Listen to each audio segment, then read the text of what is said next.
Good morning. We are following breaking new developments in an officer-involved shooting in Minneapolis that left a woman dead. We are learning more about the officer and what happened when that officer fired, where that officer was. Our Eric Shalou live in the newsroom with the latest. Eric. Well, our investigative team has confirmed through multiple sources what took place in the seconds before the fatal officer-involved shooting.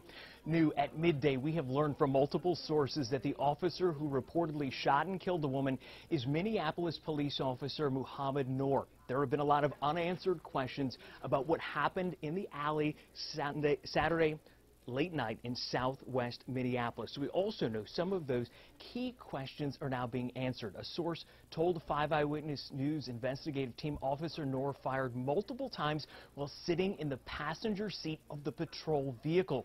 The woman who was fatally shot, Justine Damon, was hit between 2 to 3 times while she was in her pajamas. Damon's family says she had called 911 earlier to report suspicious activity in the alley behind her home in the Fulton neighborhood. We learned from a source that Damon was at the driver's side window of the patrol vehicle when she was struck. Now, at last check, the Minnesota Office of Criminal Apprehension, the BCA, that investigates officer-involved shootings has yet to interview Officer Noor. We know that is common for the BCA to wait at least 1 day to conduct interviews. There was another officer who is also on leave who was in the patrol vehicle. There have been no new updates from Minneapolis police this morning. That's the very latest. Live in the newsroom, Eric Shalou, 5 Eyewitness News. All right, Eric. Now, community members and city officials are demanding answers in Justine's death.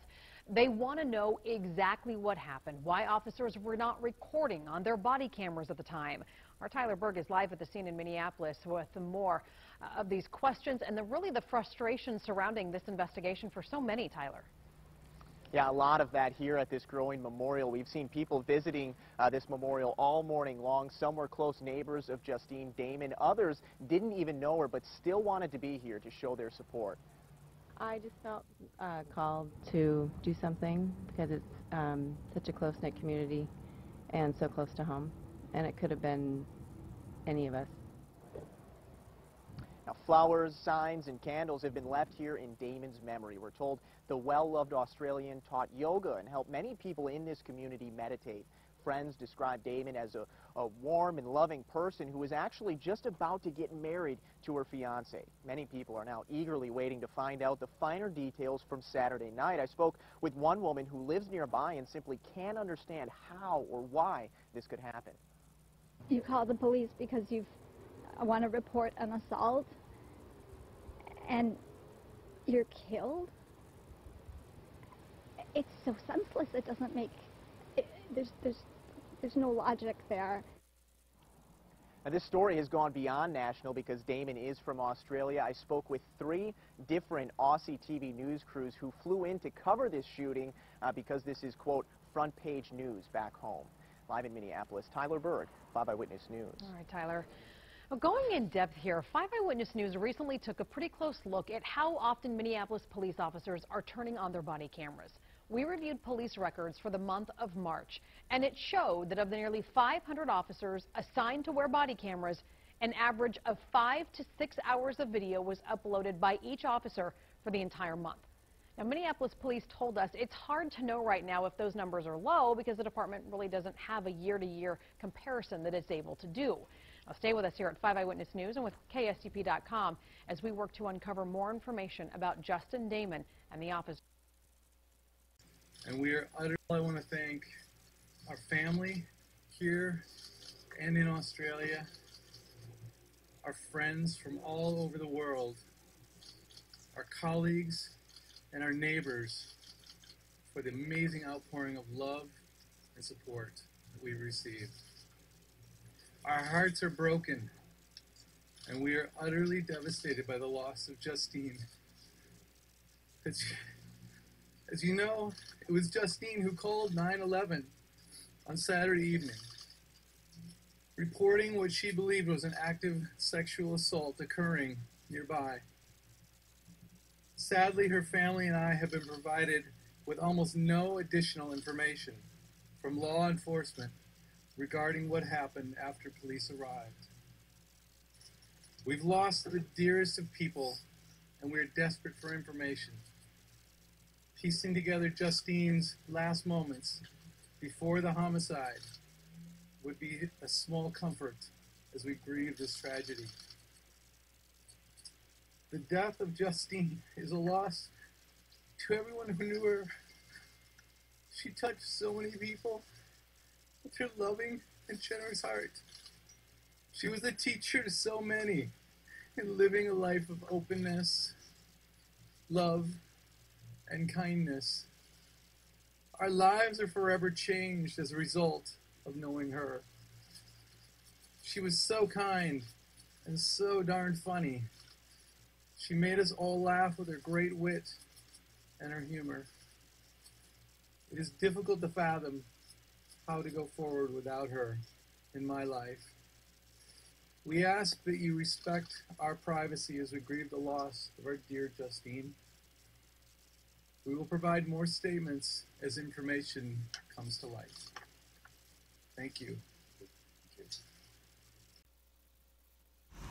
Alright, so basically, my mom is dead because the police officer shot her for reasons I don't know, and I demand answers. And if anybody can help, just call the police and demand answers. I'm so done with all this violence. It's so much bullshit.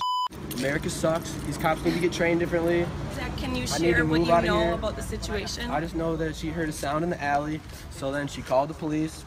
Hey, I'm Lisa. I see you out walking through Florida. And the cops showed up, and she was a very passionate woman, and she probably, she thought there was like something bad was happening, and then next thing I know, they take my best friend's life. So I'm just done. And the police. Zach, you've been trying to get in contact with the police, and they're not answering your questions. This has to stop. This has to stop. That was your best friend, you say? It was his mom. Oh, your mother? It was his mother that was shot last night, and the police won't talk to him or give him any answers.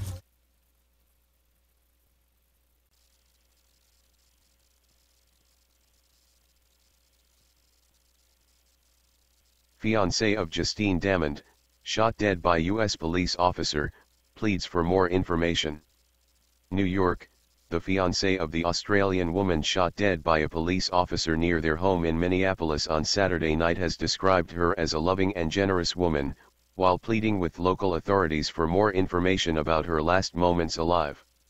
Justine Damond, 40, was shot dead on Saturday in an alley in the suburban Minneapolis neighborhood of Fulton, after phoning 911 to report what she believed was a sexual assault occurring nearby. She went outside in her pajamas, and a short time later was shot dead by a police officer, who has been identified as Mohammed Noor. Her tearful fiancé, Don Damond, gave a brief statement to the press on Monday, supported by family members. "Our hearts are broken, and we are utterly devastated by the loss of Justine," he said, with a voice that cracked at times with emotion. "Sadly, her family and I have been provided with almost no additional information from law enforcement regarding what happened after police arrived," he said. "We lost the dearest of people, and we are desperate for information. Piecing together Justine's last moments, before the homicide, would be a small comfort as we grieve this tragedy."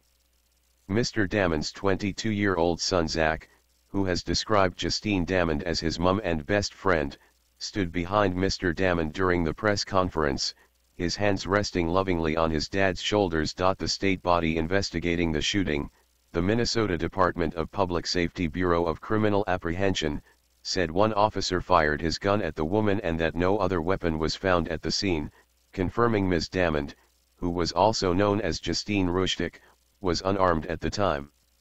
Audio released on Monday by Minnesota police clips revealed the officers calling in the incident to the dispatcher. "Shots fired, we have one down," one of the officers says. Several local media outlets have reported the officer was sitting in the passenger seat of the vehicle when he fired the fatal shots, but what precisely led to the shooting remains a mystery. The police officer's body cameras were not turned on at the time of the shooting, a fact that has already been condemned by the American Civil Liberties Union. Don Damond echoed friends and family of his fiancée in describing her as a woman with a warm and loving nature. "To everyone who knew her, She touched so many people with her loving and generous heart, he said on Monday. She was a teacher to so many, in living a life of openness, love, and kindness. Our lives are forever changed as a result of knowing her. She was so kind, and so darn funny. She made us all laugh with her great wit, and her humor. It is difficult to fathom how to go forward without her in my life. We ask that you respect our privacy as we grieve the loss of our dear Justine. A trained veterinarian who later became a meditation teacher, yoga instructor, and life coach, Justine Damond moved to the U.S. in 2015 to be with Mr. Damond, taking on the use of his surname even before they were married. According to the Star Tribune, their wedding was due to take place next month.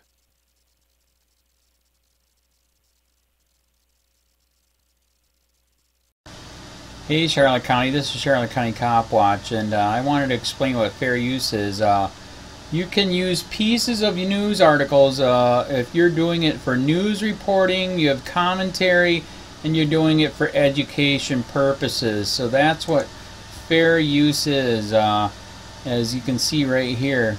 Another reason why I wanted to make this video is to let you know I have just joined with Patreon. A nice thing with Patreon, I make no money on YouTube. They took the money away years ago, and so this is another way to give, and it's a nice thing too because you can give monthly.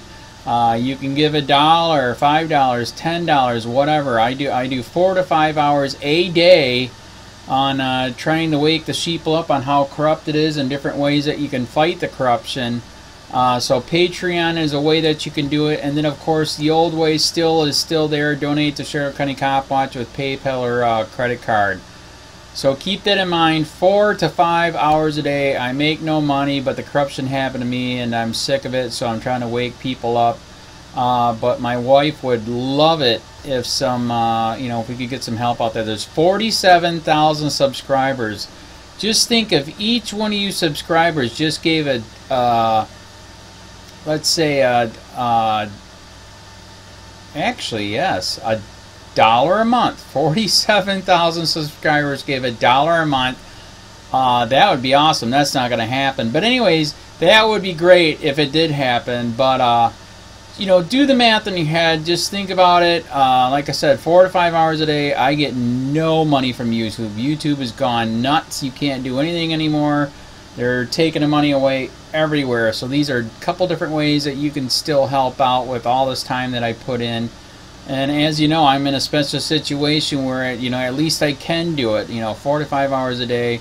We have a cleaning company during the day. That's what allows me to do this, and we're debt free. So this is my hobby. I don't go fishing and all that other crap. I try to save the world. So help me out to make the wife happy, man. In fact, if you guys did give $1 a day, and there was 47,000 of you, and you did it, and each of you gave $1, and that was every month, oh my God, yes, I could quit. I could start suing them. Another idea too that we have is if I got some funds, we could actually contact everyone that has been ticketed and or arrested and put in jail and start sending them postcards to let them know we're here, and to see if everything went all right, and if it didn't, find out their story. So we could even do more investigations and more lawsuits. Lawsuits take money. So just think about that. 47,000 of you so far right now. $1 a day. $1 a month on Patreon, or $5 a month Patreon, 10, 20, whatever. Just do the math in your head. Help out. This is a lot of work every single day. Thanks.